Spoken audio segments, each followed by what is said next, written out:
सभी को मेरा नमस्कार। मैं खुशबू बंसल, सहायक आचार्य ABST, राजकीय महाविद्यालय सुमेरपुर के YouTube चैनल पर आप सभी का स्वागत करती हूँ।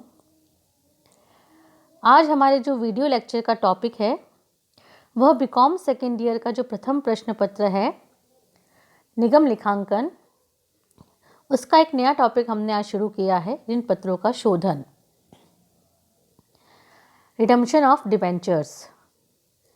ऋण पत्र क्या होते हैं, कितने प्रकार के होते हैं, किस किस प्रकार से इनका निर्गमन किया जाता है, ये सब हम ऋण पत्रों के निर्गमन वाले अध्याय में बहुत ही डिटेल में चर्चा करके आ चुके हैं। आज हम इसमें देखेंगे कि जो एक कंपनी ने ऋण पत्रों का निर्गमन कर रखा है उनका शोधन वो किस प्रकार से कर सकती है। तो पहले तो बात करें कि ऋण पत्रों का शोधन करना किसको कहते हैं। तो निर्गमन करते वक्त क्या होता है कि जो कंपनी होती है वो डिबेंचर होल्डर से पैसा लेती है और उन्हें ऋण पत्र जारी करती है।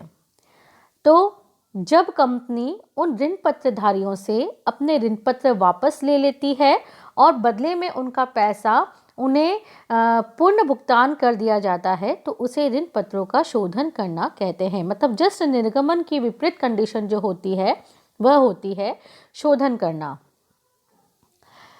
ऋण पत्रों के निर्गमन के समय ही क्या होता है, हम ऋण पत्रों के निर्गमन वाले चैप्टर में हम देख के आ चुके हैं कि जब एक कंपनी अपने ऋण पत्रों का निर्गमन करती है उसी समय यह भी निर्धारित कर देती है कि उसका शोधन एक निश्चित समय के बाद में किन शर्तों पर वह करेगी। यथा शोधन की अवधि के पश्चात इच्छानुसार ऐच्छिक शोधन करने का अधिकार, जैसे कि शोधन मूल्य है आदि सब बातें जो हैं वो पहले से ही तय हो जाती है। कंपनी के जो ऋण पत्र हैं उनके शोधन के कौन कौन से मेथड्स होते हैं वो मेथड्स यहाँ पर दे रखे हैं। तो एक तो क्या होती है, कंपनी एक मुश्त भुगतान के द्वारा बाय पेमेंट इन लमसम ऋण पत्रों का पुनः भुगतान कर सकती है। यह पुनः भुगतान वह आउट ऑफ कैपिटल भी कर सकती है या फिर नए अंशों के निर्गमन के द्वारा भी कर सकती है। और जो दूसरा मेथड होता है एक मुश्त भुगतान का, वह होता है संचित लाभों में से। मतलब या फिर तो अगर वो लाभों का उपयोग नहीं करती है तो इसका मतलब है कि वो पूंजी में से भुगतान कर रही है, और दूसरा होता है कि वो लाभों में से एक मुश्त भुगतान कर सकती है। दूसरी जो विधि होती है ऋण पत्रों के शोधन की वह होती है वार्षिक आहरण अथवा किस्तों द्वारा। मतलब हर साल एक इंस्टॉलमेंट फिक्स कर दी जाती है तो वार्षिक किस्तों के द्वारा भी ऋण पत्रों का शोधन किया जाता है। तीसरा जो मेथड होता है ऋण पत्रों के शोधन का वह होता है खुले बाजार से क्रय द्वारा। मतलब जो कंपनी होती है, जो कंपनी ने अपने ऋण पत्र बाजार में इशू कर रखे हैं वो डायरेक्टली बाजार से वो वापस से खरीद लेती है।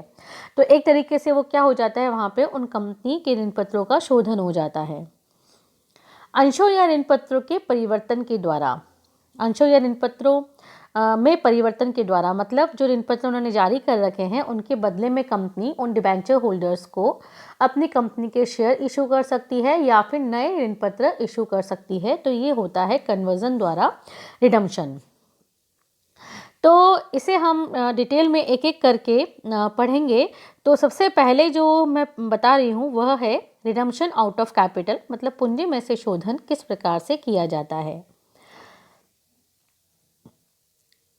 जब बीकॉम फर्स्ट ईयर में हम आप जो पूर्वाधिकार अंशों का शोधन है वो पढ़ के आए हैं, अगर उसका थोड़ा सा अगर आपको ध्यान है तो उसमें हम क्या करते थे कि जितनी भी पूंजी का शोधन किया जाता है, वहाँ पे पूंजी थी, पूर्वाधिकार अंश जो थी वो पूंजी होते हैं, तो जितनी पूंजी का शोधन किया जाता है उतनी पूंजी की व्यवस्था लाभों में से की जाती है, लाभों में से या नए अंशों के निर्गमन द्वारा। तो सीधी सी बात है कि यहाँ डिबेंचर की जब हम बात करें, उनके शोधन की जब हम बात करें तो जब डिबेंचर्स का शोधन करते समय किसी भी प्रकार का जो अमाउंट है वह लाभों में से हस्तांतरित नहीं किया जाता है। मतलब लाभों में से किसी प्रकार की व्यवस्था अगर नहीं की जाती है तो इस प्रकार का जो शोधन होता है वो पूंजी में से हुआ समझा जाता है। दूसरे शब्दों में जब ऋण पत्र शोधन संचय खाते में आधिक्य खाते से उचित मात्रा में लाभों का हस्तांतरण नहीं किया जाता है। सरप्लस अकाउंट जो है, जिसे profit and loss appropriation account के नाम से भी जानते हैं, तो उस सरप्लस अकाउंट में से हमने किसी भी प्रकार का लाभ जो है वो डिबेंचर रिडम्पशन रिजर्व में ट्रांसफ़र नहीं किया है ना। तो इसका मतलब ये है कि आपने उसकी व्यवस्था लाभों में से नहीं की है। तो सीधी सी बात है, कहाँ से की है? तो जो पूंजी निर्गमित हो चुकी है तो उस पूंजी में से आपने शोधन किया है, मतलब उसके कहीं ना कहीं आपकी पूंजी कम हुई है, उस व्यापार की पूंजी जो है वो कम हुई है। इस विधि के अंतर्गत कंपनी के पास जब भी कैश होता है तो वो क्या करती है, डिबेंचर होल्डर को इन्फॉर्म करके ऋण पत्रों का शोधन कर सकती है। किसी भी प्रकार का लाभों का ट्रांसफ़र यहाँ पर नहीं किया जाता है। धन की अगर कैश उसके पास में अवेलेबल नहीं है तो धन की व्यवस्था करने के लिए वो नए अंश और ऋण पत्र भी जारी कर सकती है। उससे क्या होता है कि उसकी लिक्विडिटी उसे मिल जाती है, कैश उसके पास में आ जाता है। तो इस प्रकार से जब हम पूंजी में से शोधन करते हैं तो जो एंट्रीज पास की जाती है वो मैं यहाँ पे बता रही हूँ। सबसे पहले तो शोधन जो है, जैसे निर्गमन जो है सममूल्य पे भी किया जाता है, प्रीमियम पे भी किया जा सकता है, डिस्काउंट पे भी किया जा सकता है। उसी प्रकार शोधन भी तीनों तरीके से किया जा सकता है। सममूल्य पे भी कर सकती है कंपनी, प्रीमियम पे भी कर सकती है और बट्टे पे भी कर सकती है। जब सममूल्य पे शोधन करती है तो निर्गमन करते वक्त डिबेंचर अकाउंट को हमने क्रेडिट किया था, तो यहाँ शोधन करते वक्त फिर से उसे हम क्या करेंगे, डेबिट करेंगे। और क्योंकि भुगतान करना है, हमें पूर्ण भुगतान करना है, तो टू करेंगे हम यहाँ पर बैंक अकाउंट। अगर प्रीमियम पे शोधन किया जाता है तो डिबेंचर अकाउंट डेबिट तो होगा ही एज यूजुअल, टू बैंक भी यहाँ पे होगा। साथ में एक नया अकाउंट जो यहाँ पे आता है, premium on redemption of debenture. हमें पता है कि जब 10 रुपये का डिबेंचर है और हमें उसे 11, उसके बदले 11 का भुगतान करना है, तो जो 1 रुपये है वो कहीं ना कहीं कंपनी को होने वाली हानि है। तो हानियों को हम क्या करते हैं, डेबिट करते हैं। इसीलिए premium on redemption of debenture को इस एंट्री के अंतर्गत हम क्या करेंगे, डेबिट करेंगे। तो सपोज करो कि अगर सममूल्य पर निर्गमन कर रहे हैं, 10 रुपये का डिबेंचर है, तो ये वाली एंट्री जो है वो कितने रुपए से हो जाएगी, 10 रुपये से। और अगर प्रीमियम 10 की जगह 11 का भुगतान कर रहे हैं तो डिबेंचर अकाउंट में आ जाएगा 10 रुपये, प्रीमियम अकाउंट में आ जाएगा 1 रुपये और टू बैंक कितना आ जाएगा, 11 रुपये। फिर उस प्रीमियम की व्यवस्था हम लाभों में से कर लेते हैं, statement of profit and loss account से या सिक्योरिटी प्रीमियम से, कहीं से भी। पूंजीगत लाभ है तो पूंजीगत लाभों से, सिक्योरिटी प्रीमियम से, नहीं है तो आयगत लाभों से भी हम कर सकते हैं। तो premium on redemption of debenture, ये एंट्री करने की आवश्यकता तब होती है जब डिबेंचर के निर्गमन के समय premium on redemption of debenture की व्यवस्था नहीं कर रखी है। अगर आप निर्गमन वाला वीडियो देखेंगे, डिबेंचर्स का जो इशू वाला वीडियोस मैंने डाल रखे हैं, तो उसमें हमने देखा है कि जब हमें पता होता है कि आज से 5 साल बाद में मैं शोधन किस मूल्य पे करने वाली है कंपनी, तो अगर प्रीमियम पे करने वाली होती है तो उसकी व्यवस्था वो निर्गमन के समय ही कर देती है। तो अगर उसने निर्गमन के समय इस प्रीमियम की व्यवस्था कर रखी है तो फिर ये एंट्री जो है यहाँ पे पास नहीं की जाती है। और अगर निर्गमन के समय उसने व्यवस्था नहीं कर रखी है तो फिर ये एंट्री यहाँ पे पास की जाती है। इसके बाद तीसरी कंडीशन जो है, अगर डिस्काउंट पे शोधन किया जा रहा है तो एंट्री क्या होगी, डिबेंचर अकाउंट डेबिट होगा, है ना, 10 रुपये से होगा। लेकिन 10 की जगह 9 रुपये का भुगतान कर रहे हैं तो बैंक अकाउंट में यहाँ पे कितना आ जाएगा, 9 रुपये आ जाएगा। और 1 रुपया जो हो गया एक तरीके से वो उसके लिए क्या हो गया, बेनिफिट हो गया कि 10 की जगह 9 रुपये का भुगतान ही करना पड़ रहा है। तो एक तरीके से कैपिटल प्रॉफिट है। इसे हम profit on redemption of debenture account में ट्रांसफर करेंगे और फिर उस प्रॉफिट को हम कैपिटल रिजर्व, क्योंकि मैंने अभी बताया है कि पूंजीगत लाभ है, तो उसे हम कैपिटल रिजर्व में ट्रांसफर करके बंद कर देते हैं। तो इस प्रकार से अगर डिबेंचर का शोधन सममूल्य पे किया जाए, प्रीमियम पे किया जाए और बट्टे पे किया जाए, आउट ऑफ कैपिटल, आपने देखा कि यहाँ पे हमने किसी प्रकार से व्यवस्था की एंट्री नहीं करी है कि जो 10 रुपये के हम डिबेंचर का भुगतान कर रहे हैं उसके 10 रुपये का अरेंजमेंट हमने नहीं की, कहीं से भी नहीं किया है। बस एक प्रीमियम वाले केस में 1 रुपये की व्यवस्था जो प्रीमियम है, मात्र उसकी अगर व्यवस्था पहले नहीं हो रखी है तो वो हम यहाँ पे राइट ऑफ करते हैं। पूंजीगत लाभ होते हैं तो पूंजीगत लाभों से, और नहीं होते हैं तो आयगत लाभों से। इसके अलावा किसी प्रकार की व्यवस्था हमने या फिर किसी प्रकार का अमाउंट हमने सरप्लस अकाउंट से निकाल के डिबेंचर रिडम्पशन रिजर्व में ट्रांसफ़र नहीं किया है।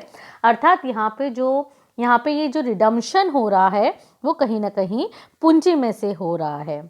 ठीक है, इसके बाद में हम देखेंगे इसका जो दूसरा है कि अगर पूंजी में से शोधन नहीं करके लाभों में से शोधन अगर किया जाता है तो किस प्रकार से किया जाता है। तो हमने पूर्वाधिकार अंशों के शोधन में देखा था कि जब लाभों में से शोधन किया जाता है तो जितनी राशि का शोधन किया जा रहा है उतनी राशि हम लाभ हानि खाते से निकाल के या सरप्लस अकाउंट से निकाल के हम वहाँ पर कैपिटल रिडम्पशन रिजर्व अकाउंट में ट्रांसफ़र कर देते हैं, क्योंकि वहाँ पे कैपिटल का शोधन था। वैसे ही यहाँ पर भी है कि अगर लाभों में से शोधन करते हैं तो शोधन किए जाने वाले अमाउंट की राशि हम सरप्लस अकाउंट से निकालकर एक अकाउंट खोलते हैं, debenture redemption reserve account, security and debenture redemption reserve account, इसमें हम ट्रांसफ़र कर देते हैं। ऋण पत्रों के शोधन के लिए कंपनी अधिनियम 2013 की धारा 71(4) के प्रोविजंस अप्लाई होते हैं। ये जो प्रोविजंस है वो 12 सितंबर 2013 से प्रभावी हुए थे। इन प्रोविजंस में कहा गया है कि कोई कंपनी अगर इस अधिनियम की लागू होने के बाद में अगर किसी कंपनी ने जो डिबेंचर जारी कर रखे हैं तो ऐसे ऋण पत्रों के शोधन के लिए उस कंपनी को प्रत्येक वर्ष कुछ राशि, एक निश्चित राशि सरप्लस अकाउंट में से निकालकर, मतलब जो लाभांश के लिए जो अवेलेबल जो प्रॉफिट्स होते हैं, मतलब आयगत लाभ जो है उनमें से निकालकर डिबेंचर रिडम्पशन रिजर्व मतलब ऋण पत्र शोधन संचय खाते में ट्रांसफ़र करने पड़ते हैं।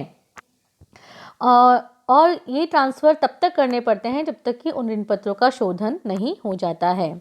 और जो राशि इसमें ट्रांसफ़र की जाती है अर्थात डिबेंचर रिडम्पशन रिजर्व का जो उपयोग है वो सिर्फ उन ऋण पत्रों के शोधन हेतु ही काम में लिया जाएगा। हम सोचे कि उसका उपयोग किसी और उद्देश्य के लिए कर लें तो ऐसा नहीं हो सकता है। और ऋण पत्रों के निर्गमन पर दी गई शर्तों नियमों के अनुसार ही कंपनी को उन ऋण पत्रों पर ब्याज का भुगतान करना होगा और ऋण पत्रों का शोधन भी करना होता है। इसके संबंध में जो कंपनी नियम है 2014 के नियम 18(7) के जो रूल्स है उसमें भी कुछ इसमें रूल्स एंड रेगुलेशन डाल रखे हैं डिबेंचर्स के शोधन से संबंधित। पहला तो नियम यह है कि जो DRR है अकाउंट, इसका उपयोग सिर्फ का निर्माण कंपनी लाभांश भुगतान हेतु उपलब्ध लाभों में ही कर सकती है। मतलब जो डिस्पोजेबल प्रॉफिट होते हैं, मतलब जो आयगत लाभ होते हैं उन्हीं में से DRR का निर्माण होता है। पूंजीगत लाभों में से डिबेंचर रिडम्पशन रिजर्व का निर्माण नहीं किया जाता है। दूसरी जो बात यहाँ पर बोल रखी है कि जो RBI द्वारा नियंत्रित भारतीय वित्तीय संस्थाएं जो होती है और जो बैंकिंग कंपनियां होती है इनको DRR के निर्माण की आवश्यकता नहीं है। मतलब इनको DRR के निर्माण करने में छूट प्राप्त है, मतलब इनको कंपल्सरी नहीं है कि डिबेंचर रिडम्पशन रिजर्व बनाना ही है। लेकिन जो RBI द्वारा नियंत्रित गैर बैंकिंग वित्तीय कंपनियां जो है, ठीक है, तो उन्हें जो है DRR का निर्माण करना आवश्यक है। और ये भी बात बोल रखी है कि ऐसी कंपनियां जो सार्वजनिक रूप से जो डिबेंचर्स इशू करती है तो उनका कम से कम 25%, कम से कम है ना, 25% से ज़्यादा हो सकता है लेकिन 25% से कम नहीं हो सकता। कम से कम 25% लाभों में से ऋण पत्र शोधन संचय निर्माण करना अनिवार्य है शोधन शुरू करने से पूर्व। इसका मतलब है कि अगर वह शोधन करना चाहती है और DRR अकाउंट में शोधन किए जाने वाले अमाउंट का कम से कम 25% उसने ट्रांसफ़र नहीं किया है तो वो शोधन नहीं कर सकती। लेकिन अगर कोई निजी तौर पर अगर उसने डिबेंचर्स इशू कर रखे हैं तो उस केस में ऐसी कंपनियों को DRR के निर्माण की अनिवार्यता यहाँ पर नहीं है। एक नियम और यहाँ पे बोल रखा है कि जो कंपनियां जिन्हें DRR बनाना अनिवार्य होता है तो 31 मार्च को जितने भी शोधन के लिए ऋण पत्र ड्यू हो रहे हैं उनका कम से कम 15% 30 अप्रैल तक उन्हें किन्हीं जो भी स्पेसिफिक प्रतिभूतियां और बॉन्डों में इन्वेस्टमेंट करना अनिवार्य होता है। मतलब जितना भी अंकित मूल्य के डिबेंचर्स का शोधन होने वाला है उसका 15% जो है उसका इन्वेस्टमेंट करना ज़रूरी होता है। हमने फाइनल अकाउंट्स ऑफ कंपनीज वाले चैप्टर में देखा था कि जो पुराना जो एक्ट था कंपनीज एक्ट 1956 उसकी जो शेड्यूल 6 में जो फाइनल अकाउंट्स ऑफ कंपनीज का फॉर्मेट दे रखा था, तो उसमें लाभ हानि खाते का नाम था प्रॉफिट एंड लॉस अकाउंट। तो उसे अब कंपनीज एक्ट 2013 की शेड्यूल 3 जो हम पढ़ चुके हैं उसमें उसका नाम चेंज करके statement of profit and loss account कर दिया गया है। और जो पिछले अधिनियम में जो profit and loss appropriation account के नाम से हम जानते थे, उस अकाउंट का नाम यहाँ पे सरप्लस अकाउंट कर दिया गया है। तो जो भी एप्रोप्रिएशन, जैसे हम DRR अकाउंट में जो हमें ट्रांसफर करना है, इस संचय में जो ट्रांसफर करना है, अब उसके लिए हम profit and loss appropriation account का नाम नहीं लेके सरप्लस अकाउंट का यूज करेंगे। तो क्या क्या एंट्रीज पास की जाती है वो अब यहाँ पे देखेंगे। जर्नल प्रविष्टि, अगर लाभों में से शोधन किया जा रहा है तो पहली एंट्री जो की जाती है शोधन संचय में प्रतिवर्ष हर साल जो हम ट्रांसफर कर रहे हैं तो वो एंट्री हो जाएगी सरप्लस अकाउंट में से, मतलब प्रॉफिट एंड लॉस एप्रोप्रिएशन को ध्यान रखना, यहाँ पे हम सरप्लस अकाउंट का नाम दे रहे हैं। सरप्लस अकाउंट का नाम हो चुका है, देना ही है आपको, यहाँ पर इस नाम से ही एंट्री करनी है। तो सरप्लस अकाउंट के से हम पैसा निकाल रहे हैं, लाभ निकाल रहे हैं, तो सरप्लस अकाउंट को हमें डेबिट करना है और कहाँ ट्रांसफ़र करना है, कौन सा अकाउंट क्रिएट करना है नया, यहाँ पर डिबेंचर रिडम्पशन रिजर्व, तो उसे क्रेडिट करना है टू डिबेंचर रिडम्पशन रिजर्व से। तो यहाँ पे दोनों अकाउंट का क्या रहेगा कि सरप्लस अकाउंट में से तो वो राशि कम हो जाएगी जो रिजर्व एंड सरप्लस में हम सरप्लस अकाउंट दिखाते हैं, और रिजर्व एंड सरप्लस अकाउंट में ही एक नया अकाउंट हम बताएंगे डिबेंचर रिडम्पशन रिजर्व के नाम से। उसका बैलेंस जब तक शोधन नहीं होता है बैलेंस शीट में इक्विटी लायबिलिटी साइड में इक्विटी एंड लायबिलिटीज वाले हेड में रिजर्व एंड सरप्लस में दिखाया जाता है। अब अभी मैंने थोड़ी देर पहले बताया था कि जो भी जिन कंपनियों के लिए DRR बनाना अनिवार्य होता है उन्हें हर साल 15% इन्वेस्टमेंट करना पड़ता है। तो वो इन्वेस्टमेंट करने की जो एंट्री होती है वह होती है, इन्वेस्टमेंट अकाउंट को हम डेबिट करते हैं और टू करते हैं बैंक अकाउंट। उस इन्वेस्टमेंट को नाम यहाँ पे हम देंगे debenture redemption investment account debit, to करेंगे हम यहाँ पर बैंक अकाउंट। जो विनियोग अकाउंट है वह हमें पता है संपत्ति है, तो असेट्स अकाउंट में दिखाएंगे। नॉन करंट असेट्स होगा तो नॉन करंट असेट्स में हम उसे दिखाएंगे, अगर थोड़े समय के लिए इन्वेस्टमेंट किया गया है तो करंट असेट्स में उसे दिखाएंगे। उसके बाद में अगर जब भी इन्वेस्टमेंट को हम बेचते हैं तो एंट्री होगी bank account debit to debenture redemption reserve account. जब ये लगातार जितनी भी साल के लिए, सपोज करो 5 साल के लिए ऋण पत्रों को निर्गमित किया गया है, 5 साल बाद में शोधन होगा, तो हर साल ये एंट्रीज पास की जाएगी। और जब 5वें साल शोधन किया जाएगा तो शोधन की जनरल एंट्रीज तो हमने सब मूल्य पे क्या करते हैं और प्रीमियम पे है तो क्या करते हैं, डिबेंचर डिस्काउंट पे है तो क्या करते हैं, वो अपन ने भी थोड़ी देर पहले ही देखी थी। और अंत में फिर जो DRR अकाउंट में जितना भी बैलेंस होगा वो हमें जनरल रिजर्व अकाउंट के अंदर ट्रांसफर करके डिबेंचर रिडम्पशन रिजर्व को बंद कर दिया जाएगा। अब एक प्रश्न यहाँ पे ये आता है कि हर साल कितना अमाउंट सरप्लस अकाउंट से निकाल के डिबेंचर रिडम्पशन रिजर्व में ट्रांसफर किया जाए। तो इसके लिए बात बोली गई है कि जितना भी अमाउंट है डिबेंचर्स का, जितने वर्षों के लिए शोधन कर रखा है, सपोज करो 5 लाख रुपए के शेयर्स है, डिबेंचर्स है सॉरी, और उन्हें 5 वर्ष की अवधि के लिए निर्गमित किया गया है, तो प्रत्येक वर्ष 5 लाख को हम 5 सालों में बांट देंगे बराबर 1-1 लाख रुपए।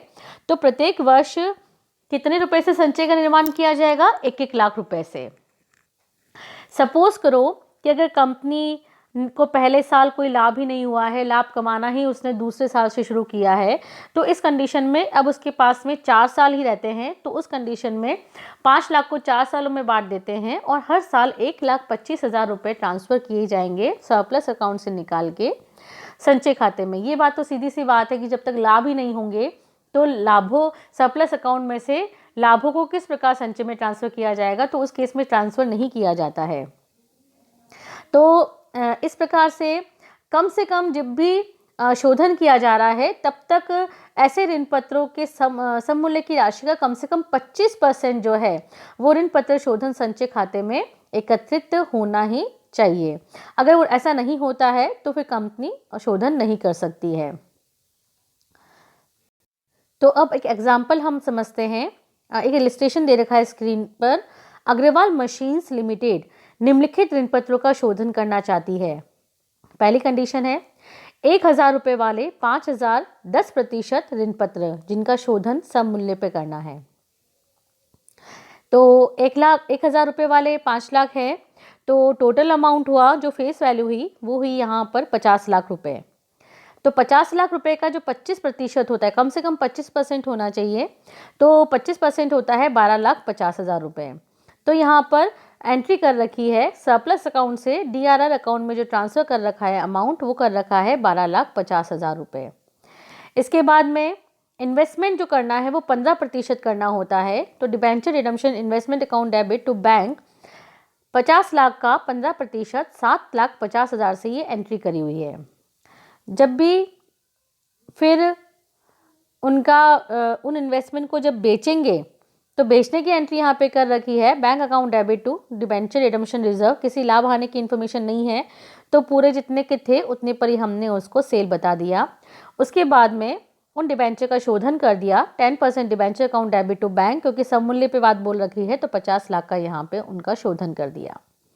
तो इस प्रकार से, और लास्ट में एट द एंड आके हमने DRR का जो बैलेंस है 12,50,000 रुपये वो जनरल रिजर्व के अंदर ट्रांसफ़र करना है। ये बात बिल्कुल नहीं भूलिएगा लास्ट में, अंत में। तो इस प्रकार से जो पहली कंडीशन है यहाँ पर कि 50 लाख का शोधन करना है, वो हमने यहाँ पर एंट्री करी। दूसरी जो कंडीशन दे रखी है यहाँ पर इस प्रश्न में, वो दे रखी है कि 1,000 वाले 6,000 5% डिबेंचर जिनका शोधन 10% प्रीमियम पे करना है। तो 1,000 रुपये वाले 6,000 डिबेंचर्स हैं और 10% प्रीमियम पे करना है, मतलब 60 लाख के डिबेंचर्स है और 6 लाख का प्रीमियम है। तो एंट्री करेंगे पहले, तो 60 लाख का 25% होता है 15 लाख रुपए। तो पहली एंट्री तो यहाँ पर हो जाएगी, यहाँ सरप्लस अकाउंट से DRR अकाउंट में ट्रांसफ़र करने की 15 लाख से। उसके बाद में दूसरी एंट्री होगी इन्वेस्टमेंट करने की, तो 60 लाख का जो 15% होता है वो होता है 9 लाख। तो 9 लाख से हमने इन्वेस्टमेंट कर दिए। उस इन्वेस्टमेंट को जब हम बेचेंगे तो 9 लाख पे हमने बेच दिया। इसके बाद में शोधन करने की एंट्री 5% डिबेंचर अकाउंट डेबिट। अब क्योंकि 10% प्रीमियम पे कर रहे हैं तो यहाँ पे प्रीमियम का अकाउंट भी डेबिट हो जाएगा 10%, मतलब 60 लाख का 10% 6 लाख। और टू बैंक भुगतान कितना करना पड़ेगा अब 60 लाख की जगह 66 लाख रुपए का। और हमें पता है कि उस प्रीमियम की हमें व्यवस्था करनी पड़ती है। तो statement of profit and loss account to premium on redemption of debenture, इस एंट्री में प्रीमियम जो है वो डेबिट हुआ है, तो उसे बंद करने के लिए हमें यहाँ पर क्रेडिट करना पड़ेगा। तो 6 लाख रुपए से हमने ये प्रीमियम की व्यवस्था कर दी और एट द एंड आकर हमने DRR के बैलेंस को जनरल रिजर्व के अंदर ट्रांसफ़र कर दिया। तो ये दूसरी कंडीशन पूरी हो गई। तीसरी जो कंडीशन यहाँ पर दे रखी है वह दे रखी है 100 रुपये वाले 4,000 5% जिनका शोधन 2% बट्टे पे करना है। मतलब इस क्वेश्चन में तीनों कंडीशन आ गई है। एट पार अगर करते हैं शोधन तो किस प्रकार से करेंगे, एट प्रीमियम करते हैं तो किस प्रकार से करेंगे, और एट डिस्काउंट करेंगे तो किस प्रकार से करेंगे। तो ठीक है, डिस्काउंट वाली कंडीशन भी हम देख लेते हैं। 100 रुपये वाले 4,000 डिबेंचर्स है, तो 4 लाख के डिबेंचर्स हुए पहली बात। तो 4 लाख के डिबेंचर्स का पहले तो 25% होता है 1 लाख रुपए। तो वो हमने यहाँ पर सरप्लस अकाउंट से DRR अकाउंट में ट्रांसफ़र कर दिया 1 लाख रुपए। देन 15% से हमने इन्वेस्टमेंट रेज किया, तो 4 लाख का 15% 60,000 रुपये। उसके बाद में हमने इन्वेस्टमेंट को बेचा 60,000 से ही, और लास्ट में आके हमने डिबेंचर का भुगतान कर दिया। डिस्काउंट पे करना है तो ध्यान रहे debenture account debit to bank और to profit on redemption of debenture. जो डिस्काउंट होता है रिडम्पशन ऑफ डिबेंचर का वो कंपनी के लिए एक पूंजीगत लाभ होता है। तो यहाँ पर हमने डिस्काउंट को अलग अकाउंट में डाल दिया और बाद में जाकर उसे हमें कैपिटल रिजर्व अकाउंट के अंदर ट्रांसफ़र करना है। तो देख रहे हैं आप यहाँ पे हमने profit and redemption of debenture को कैपिटल रिजर्व में ट्रांसफ़र कर रखा है। और एट द एंड हमें जो काम करना है वो तो करना ही है, DRR के अकाउंट को जनरल रिजर्व के अंदर ट्रांसफ़र करना है।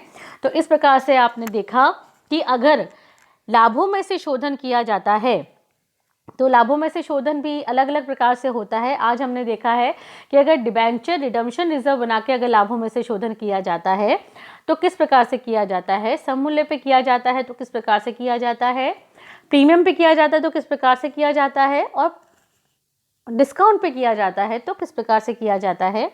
बस 2-3 बातों का हमें यहाँ पे ध्यान रखना है। एक तो कम से कम 25% से हमें DRR को रेस करना है। दूसरा, फेस वैल्यू के 15% के बराबर हमें इन्वेस्टमेंट करना है। इस क्वेश्चन में तो हमें ये नहीं दे रखा था कि इन्वेस्टमेंट को हम बेच कितने पर रहे हैं, तो जितने से हमने इन्वेस्टमेंट किया था उतने पर ही उसको बेच दिया था, नो प्रॉफिट नो लॉस पर। लेकिन अगर क्वेश्चन में उसका विक्रय मूल्य दे रखा है तो फिर याद रखना जो सेल्स की एंट्री होगी, जो इन्वेस्टमेंट को बेचने की एंट्री होगी, जो इनकैशमेंट करने की एंट्री होगी वो उतने रुपए पे करनी पड़ेगी जितना क्वेश्चन में बोला गया है। और जो डिफरेंस अमाउंट है, अगर ज़्यादा पर बेच रहे हैं तो प्रॉफिट मान के उसे प्रॉफिट एंड लॉस में ट्रांसफ़र करना पड़ेगा, कम पे बेच रहे हैं तो उसे हानि मानते हुए प्रॉफिट एंड लॉस में ट्रांसफ़र करना पड़ेगा। आज के लिए इतना ही। नेक्स्ट हम देखेंगे हमारे अगले वीडियो लेक्चर में। Thank you so much.